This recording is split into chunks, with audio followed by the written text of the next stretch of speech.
अभी हमने बात की कि अगर हमें इस तरह की इक्वेशन दी जाए सेकंड डिग्री पॉलिनोमियल एक्स और वाई में, उसे चेक करना हो कि वो पेयर ऑफ स्ट्रेट लाइन है या नहीं, तो हमने उसके लिए जो मेथड किया उसमें हमने इसको स्प्लिट किया, दो लीनियर फैक्टर में किया या स्प्लिट करने की कोशिश की। अगर हो गया तो पेयर ऑफ लाइन होगी, अगर वो नहीं हुआ तो पेयर ऑफ लाइन नहीं होगी। उसी मेथड को यूज करके कुछ स्टैंडर्ड रिजल्ट्स हम यहाँ से बनाएंगे। फिर उन रिजल्ट्स का यूज करके आप डायरेक्ट बिना फैक्टराइज किए भी हम बता पाएंगे कि अगर हमें कोई इक्वेशन दे रखी है वो पेयर ऑफ स्ट्रेट लाइन की इक्वेशन है या वो नहीं है। उसके लिए देखिए मेथड में मैं वही यूज कर रहा हूँ जो हमने अपने लास्ट में कॉन्सेप्ट में जो हमने फैक्टराइजेशन वाले मेथड में किया था, कि इसको हम एक्स वाले क्वाड्रेटिक एक्स में क्वाड्रेटिक की फॉर्म में लिख लेंगे, जिसके लिए एक्स वाली टर्म इन दोनों में से इकट्ठा करके लिख सकते हैं हम 2hy प्लस जी एक्स, और प्लस हमारे पास कांस्टेंट टर्म या विदाउट एक्स वाली टर्म जिसे कहें वो आ रही है 20y² प्लस 2fy प्लस सी। ये हमारे पास इक्वेशन है जो हमें दे रखी है सेकंड डिग्री इक्वेशन एक्स और वाई में, उसको हमने एक्स में क्वाड्रेटिक फॉर्म में लिख लिया।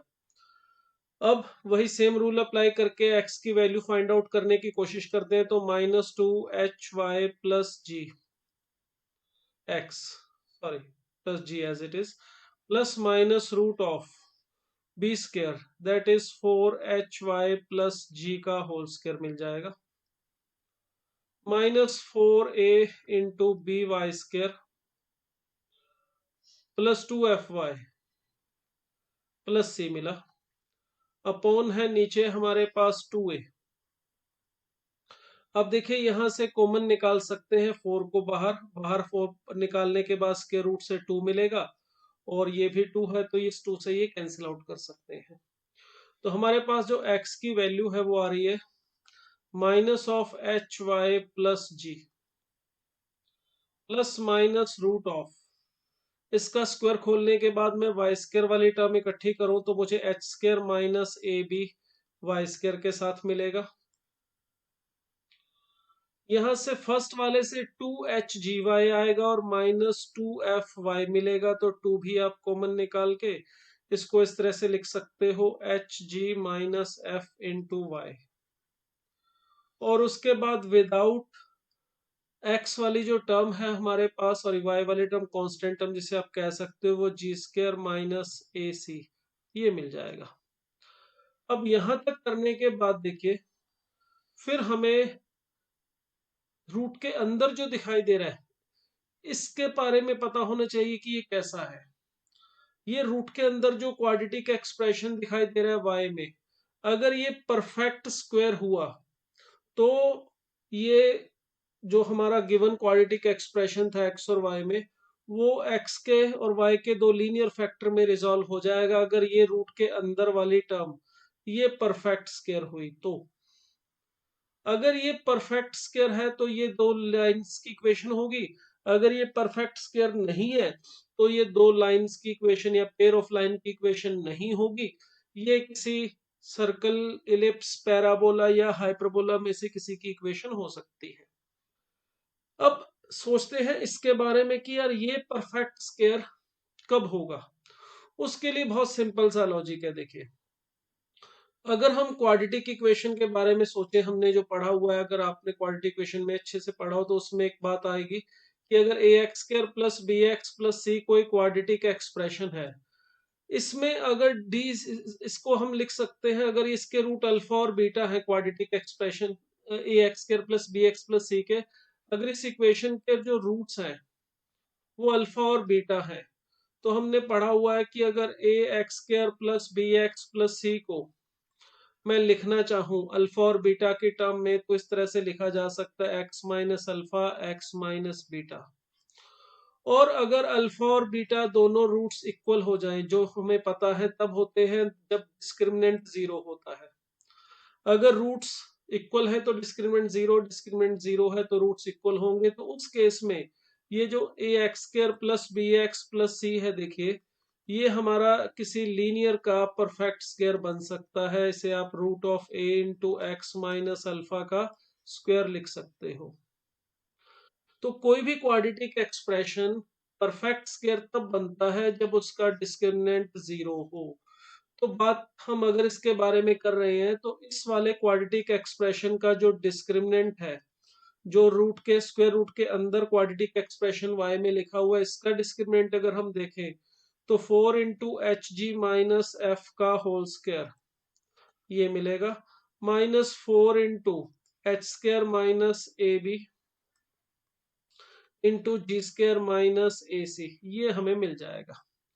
और इसे जब आप सिंप्लीफाई करोगे तो मैं जो सिंप्लीफाई करने के बाद आएगा वो मैं सीधा बता रहा हूँ आपको। यहाँ पे जो हमें मिलेगा, यहाँ पे ए कॉमन निकालने के बाद हमें यहाँ पे मिलेगा a b c plus 2 FGH minus a f square minus b g square and minus c h square, ये हमें मिलेगा, जिसे मैं लिख रहा हूँ 4a इंटू डेल्टा। अब देखो हमने इस एक्सप्रेशन को क्वाड्रेटिक मान के सारा कार्यक्रम किया है, तो क्वाड्रेटिक माना है तो ये तो श्योर है कि ये क्वाड्रेटिक मान के कर रहे हो तो a नॉन जीरो होगा, तभी आप इसे क्वाड्रेटिक मान के कर रहे हो, नहीं तो ये क्वाड्रेटिक एक्स में बनता ही नहीं। तो इसका मतलब जो डिस्क्रिमिनेंट है हमारा, उसका जीरो होना या ना होना किसके ऊपर डिपेंड करेगा, इस डेल्टा के ऊपर। डेल्टा मैंने किसको लिखा है, ये जो ब्रैकेट के अंदर वैल्यू है, तो इसका स्क्वायर वगैरह खोलने के बाद हमें मिलेगी। तो अगर ये डेल जो है इसको हम कहें कि अगर ये जीरो आता है तो ये डिस्क्रिमिनेंट जीरो होगा, अगर ये डिस्क्रिमिनेंट जीरो होगा तो हमारी जो इक्वेशन है ये पेयर ऑफ स्ट्रेट लाइन की इक्वेशन होगी, क्योंकि डेल जीरो होने से रूट के अंदर वाली जो क्वाड्रेटिक एक्सप्रेशन है वो परफेक्ट स्क्वायर बन जाएगा, और परफेक्ट स्क्वायर बनते ही रूट खत्म हो जाएगा।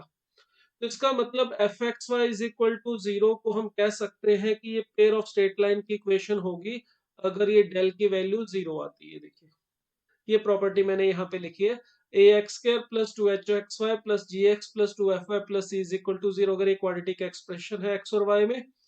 और डेल का मतलब है वही a b c plus 2 FGH minus f square minus b g square minus c h square.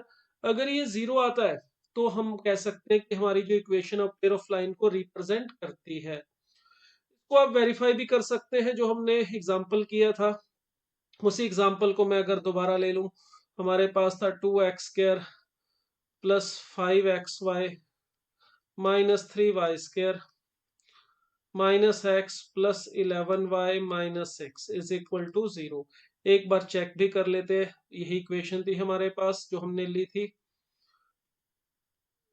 ये देखिए हमारा 2x² plus 5xy minus 3y² minus x plus 11y minus 6 is equal to zero, ये हमने equation ली थी। अब इसी को मैं दोबारा ले रहा हूं, देखिए यहाँ पे,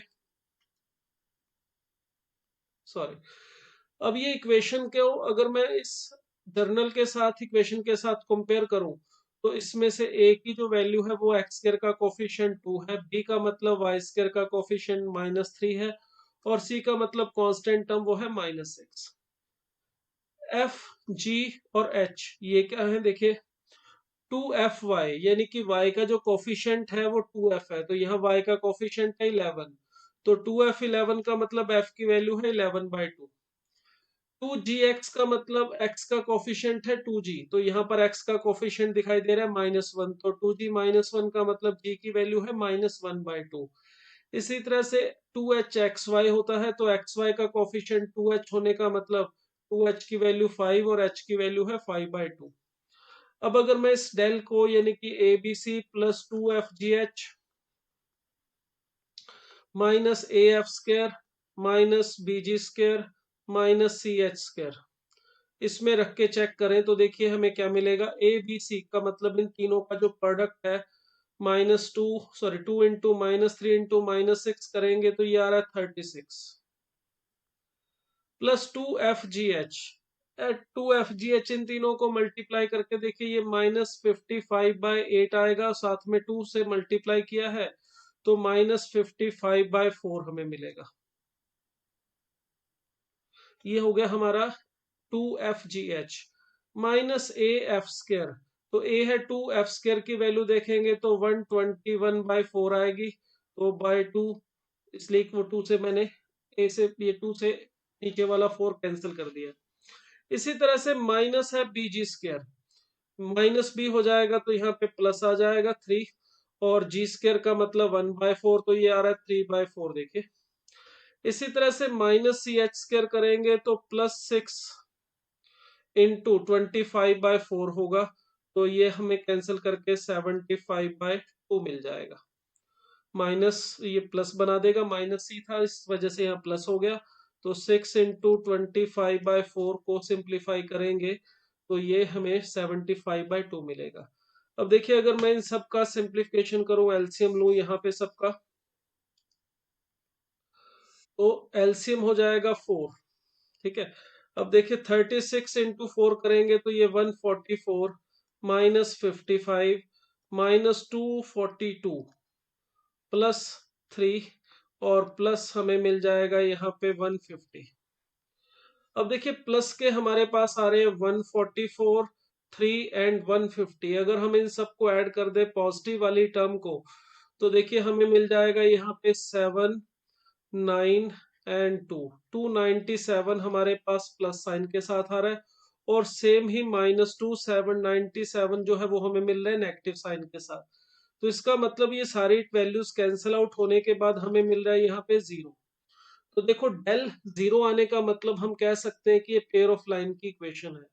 अगर हमें सिर्फ ये पता करना है कि ये पेयर ऑफ लाइन की इक्वेशन है या नहीं, तो सिंपल आप डेल को पता कर लो। अगर वो 0 है तो पेयर ऑफ स्ट्रेट लाइन की इक्वेशन है, अगर वो नॉन जीरो है तो पेयर ऑफ स्ट्रेट लाइन की इक्वेशन नहीं है। मगर इससे ये नहीं पता चलेगा कि वो जो दो पेयर ऑफ लाइन की इक्वेशन है वो कौन कौन सी लाइंस है। जो हमारा मेथड नंबर 1 था उसमें तो हमें ये भी पता चल जाता है कि वो पेयर ऑफ लाइन की इक्वेशन है या नहीं, और है तो वो कौन सी दो लाइंस हैं, वो हम फैक्टराइज जो करते थे उससे हमें वो दो लाइन भी मिल जाती थी। इससे मगर अभी सिर्फ यही पता चलेगा डेल 0 का मतलब पेयर ऑफ लाइन की इक्वेशन है, और डेल नॉन जीरो का मतलब पेयर ऑफ लाइन की इक्वेशन नहीं है। मगर इसमें भी थोड़े और कुछ एक्स्ट्रा समझने की जरूरत है। देखिए यहाँ पर हमने जो बात की थी, ये रूट के अंदर हमने कहा डी अगर 0 आएगा तो ये परफेक्ट स्क्वायर होगा। मगर इसमें भी छोटी सी एक प्रॉब्लम आ सकती है। देखिए वो क्या, मैं यहाँ पे लिखता हूँ जैसे x² -4x + 4, ये हमारा कोई क्वाड्रेटिक एक्सप्रेशन है, इसको t मान लेता हूं मैं। इस क्वाड्रेटिक एक्सप्रेशन में अगर हम d फाइंड आउट करें तो देखिए b² -4 का स्क्वायर -4ac, तो ये 0 आ रहा है। डी 0 आने का मतलब ये परफेक्ट स्क्वायर होगा। मगर किसका परफेक्ट स्क्वायर होगा, देखिए ये x-2 का परफेक्ट स्क्वायर है। बिल्कुल ठीक। बट इसी तरह से मैं एक और चीज, एक और क्वाड्रेटिक एक्सप्रेशन लिख लूं, सपोज -x² माइनस +4x-4। इसके अंदर भी अगर मैं डिस्क्रिमिनेंट फाइंड आउट करूं, चलो उसे d2 लिख लेता हूं, तो b² -4 into a into c -1 into -4, तो ये भी देखिए 0 आ रहा है। तो इसमें भी d 0 आ रहा है। बट अगर d 0 आ रहा है तो इसमें प्रॉब्लम ये है कि अब स्क्वायर किसका बनेगा। तो इसमें x² का कोफिशिएंट है नेगेटिव। तो अगर आपको इसको परफेक्ट स्क्वायर में कन्वर्ट करना है, पहले इसमें से माइनस कॉमन निकालना पड़ेगा, x² -4x + 4। फिर उसके बाद आप इसको लिख सकते हो कि ये -(x -2) का होल स्क्वायर है। तो कहने का मतलब ये है कि अगर d 0 है तो परफेक्ट स्क्वायर तो होगा, अच्छी बात है। मगर x स्क्वायर के कोफिशिएंट के ऊपर भी थोड़ा डिपेंड करता है कि ये परफेक्ट स्क्वायर किस तरह से बनेगा। अगर x स्क्वायर का कोफिशिएंट पॉजिटिव है फिर तो ये सीधा सीधा परफेक्ट स्क्वायर बनेगा, कोई माइनस कॉमन निकालने की जरूरत नहीं पड़ेगी। बट एक्स स्क्वायर का कोफिशिएंट अगर नेगेटिव आ जाता है तो ये माइनस कॉमन निकालने के बाद फिर वो परफेक्ट स्क्वायर बनेगा, और अगर ये रूट के अंदर हुआ फिर प्रॉब्लम हो सकती है। देखो अगर ये वाली टर्म रूट के अंदर है तो हम इसको कह सकते हैं ये x-2, वैसे तो +(x-2) आएगा, मोड होगा, मोड होता है यहाँ पे। मगर वो आगे प्लस माइनस हमारे पास लगा होता है इक्वेशन में, इसलिए आप प्लस माइनस नहीं लगा के इसको सीधा x-2 लिख देते हैं। वैसे एक्चुअल में ये मोड ऑफ x-2 होता है। बट अगर रूट के अंदर ये है हमारे पास -x² + 4x-4, तो इस केस में यहाँ पे माइनस कॉमन निकालने का मतलब ये कुछ ऐसे बनेगा। और अगर ये इस तरह से बनेगा तो डेफिनेटली इसमें -1 का जो स्क्वायर रूट है वो आइटा आएगा, तो ये जो वैल्यू आएगी हमारे पास वो इमेजिनरी आएगी। तो कहने का मतलब ये है कि अगर हम यहाँ पे इस क्वाड्रेटिक एक्सप्रेशन एक्स और वाई में जो हमें दिया है उसको फैक्टराइज कर रहे हैं। उसके बाद जब इस पोजीशन पे पहुंच जाएंगे उसके रूट के अंदर वाली, उसका डी चलो फाइंड आउट करके ये आ जाएगा। अब उसके बाद हमें यहाँ पर जो एक्स स्क्वायर का कोफिशिएंट है, सॉरी वाई स्क्वायर का जो कोफिशिएंट है उसको भी देखना पड़ेगा।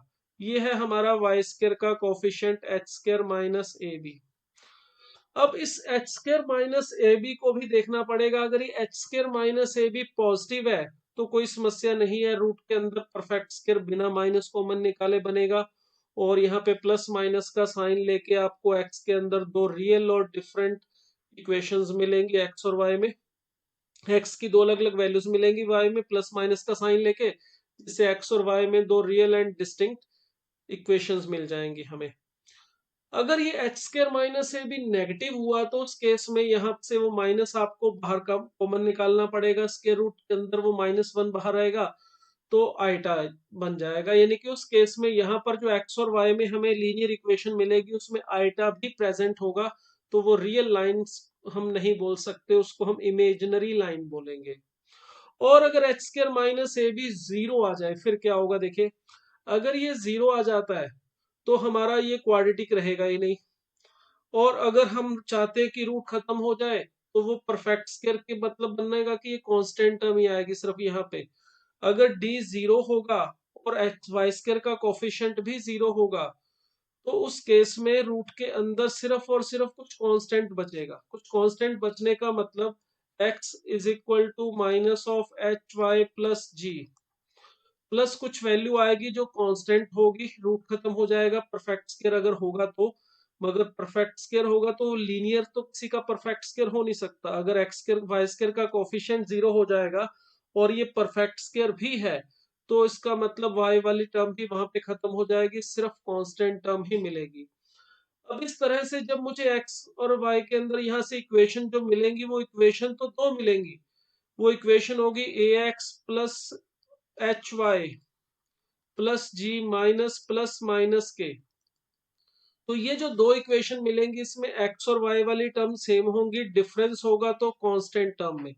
मतलब h square minus a b अगर 0 आता है तो उस केस में मुझे यहाँ से जो दो इक्वेशन मिलेंगी वो दोनों दो पैरेलल लाइन की इक्वेशन मिलेगी। तो इसका मतलब h square minus h square minus a b के अकॉर्डिंग हम कहेंगे तीन पॉसिबिलिटी है जो पेयर ऑफ स्ट्रेट लाइन मिलेंगी। कौन कौन सी वो मैंने देखिए यहाँ पे लिखा हुआ है।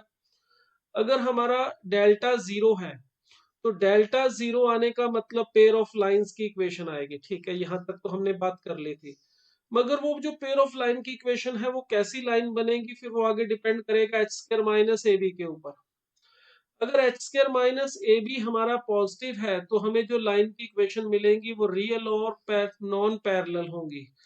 उसमें हमें दो जो लाइन मिलेंगी वो इस तरह से मिलेंगी कि वो किसी पॉइंट ऑफ पे इंटरसेक्ट करेंगी, नॉन पैरेलल होंगी। अगर h square minus a b 0 आ जाता है उस केस में आपको जो दो लाइन ये मिलेंगी यहाँ से, ये दोनों पैरेलल लाइन होंगी। पैरेलल और सेपरेट भी हो सकती हैं, ओवरलैपिंग भी हो सकती हैं, मगर दोनों की स्लोप सेम होने का मतलब लाइंस पैरेलल होंगी, ये श्योर है। और h square minus a b यानी वो जो नेगेटिव आएगा कोफिशिएंट रूट के अंदर वाई स्क्वायर का कोफिशिएंट नेगेटिव होगा, h square minus a b negative होगा तो इसमें फैक्टराइज करके एक्स और वाई के अंदर जो इक्वेशन मिलेगी उसमें आइटा प्रेजेंट होगा, मतलब ये इमेजिनरी लाइंस की इक्वेशन मिलेगी। तो सिर्फ डेल्टा को नहीं देखना है, डेल्टा 0 आने के बाद h square minus a b को भी देखना है। जैसे अभी हम ये एग्जांपल कर रहे थे, इसमें डेल्टा तो 0 आ गया देखो यहाँ पे, तो हम यहाँ पे बोल सकते हैं कि ये पेयर ऑफ स्ट्रेट लाइन की इक्वेशन है। अब वो पेयर ऑफ लाइंस कैसी होंगी, रियल एंड नॉन पैरेलल होंगी, इमेजिनरी होंगी या पैरेलल होंगी, उसको पता करने के लिए आप देखिए h square minus a b को फाइंड आउट करके देखिए ये कितना आ रहा है। h हमारे पास है 5/2, तो एच स्क्वायर का मतलब हो जाएगा 25/4 माइनस ए बी। अगर आप इन दोनों का प्रोडक्ट करेंगे तो -6 आएगा, माइनस ए बी का मतलब +6 हो जाएगा। तो देखिए ये वाली value h square minus a b positive आ रही है। अगर ये वैल्यू पॉजिटिव आ रही है इसका मतलब ये श्योर है कि ये जो हमारे पास इक्वेशन है, दोनों जो लाइंस हमें मिलेंगी वो रियल मिलेंगी, नॉन पैरेलल मिलेंगी। तो ये जो रिलेशन है हमारा एक्स और वाई में दिया हुआ हमें क्वाड्रेटिक इक्वेशन एक्स और वाई में दिखाई दे रही है, ये पेयर ऑफ लाइन की इक्वेशन है, और उसके साथ ये भी कंफर्म है कि वो real and non parallel line की इक्वेशन होगी। तो ये हमने प्रॉपर्टी देखी, अभी पढ़ी, पहली प्रॉपर्टी है हमारी ये, कि अगर हमें किसी इस तरह से लाइन की equation, sorry, general equation x और वाई में दी जाए, उसे चेक करना है कि वो पेयर ऑफ लाइन की इक्वेशन है या नहीं। सबसे पहले डेल्टा चेक करो, जीरो तो पेयर ऑफ लाइन, मगर वो कैसी होंगी पेयर ऑफ लाइन, वो h square minus a b से पता चलेगा। अगर डेल्टा नॉन जीरो है तो ये पेयर ऑफ लाइन नहीं होगा। ये हमारी प्रॉपर्टी नंबर 1 जो भी हमने देखी। इसके साथ साथ मैं आपको 4 प्रॉपर्टीज और बता रहा हूँ, वो प्रॉपर्टीज हमें ध्यान रखनी है, और वो प्रॉपर्टीज की हेल्प से अगर हमें लाइन की इक्वेशन को फाइंड आउट करना हो, या एंगल फाइंड आउट करना हो, या उनकी point of intersection find out करना हो, तो वो कर सकते हैं। तो देखिए नेक्स्ट प्रॉपर्टी क्या है हमारी, प्रॉपर्टी